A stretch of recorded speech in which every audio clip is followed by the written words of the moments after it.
Hey everyone, today we're going to dive into a really fascinating modern paradox. Why is it that some of the smartest, most interesting people we know are practically ghosts online? I mean, really think about it for a second. That brilliant friend you have, or that super insightful colleague, you go to look them up, and there's next to nothing. It's a super common pattern, and today we're going to explore the psychology behind it. You know, when you boil it all down, we're really looking at two totally different ways of being. On one side, you have the visible life. This is all about the likes, the shares, the constant performance. But on the other side, there's the private life, which is centered on things you can't really measure, like focus, being present, and, well, inner peace. And look, these aren't just lifestyle choices. They're two fundamentally different ways of finding your value. So, first up, let's talk about the powerful pull of that visible life. Why do so many of us feel this intense pressure to constantly perform online? Well, it all comes down to something we can call the validation treadmill. At the very heart of this treadmill is a core psychological concept, social comparison theory. Now, this idea isn't new, but social media has basically put it on steroids.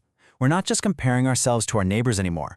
We're now comparing our real, messy lives to the perfectly polished highlight reels of thousands of people 24/7.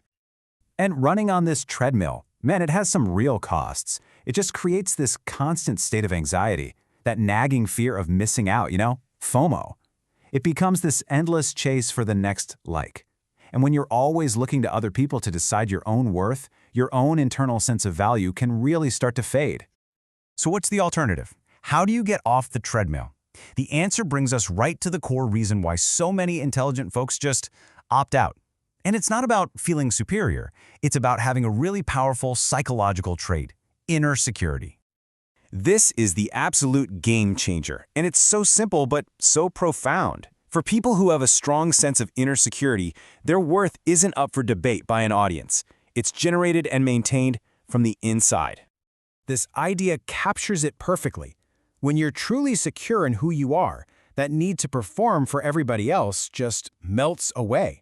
Life becomes less about documenting every experience and more about just being present in them. You don't need to post a picture of the amazing sunset, you just get to experience the amazing sunset. And this just reframes the whole conversation, right?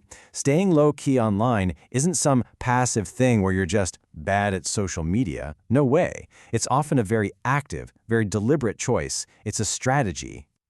So what are the goals of this strategy? First, it's about fiercely protecting your ability to focus from all the digital noise.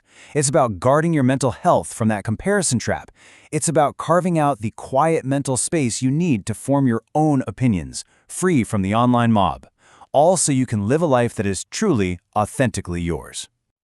And that's the ultimate end goal here. By choosing digital quiet, people aren't just hiding. They are actively building a space for deep thought, for genuine creativity. They're creating an intellectual sanctuary, a place free from the constant noise and judgment of the online world. Okay, so let's bring all this back to you. Now that we've kind of explored the why behind this whole thing, how can we start applying these ideas to our own digital lives? Here's the most important takeaway. Choosing a quieter online life is not about rejecting the world or being antisocial. Not at all. It's about being pro-self. It's about prioritizing your own mental clarity, your focus, and your authentic experience. It's about putting your own well-being first. And that really just leaves us with one final big question to think about. When you log on, are you stepping onto a stage to perform for an audience, or are you entering a sanctuary that actually enriches your life? The answer? Well, it might just change everything. Thanks for joining me for this one.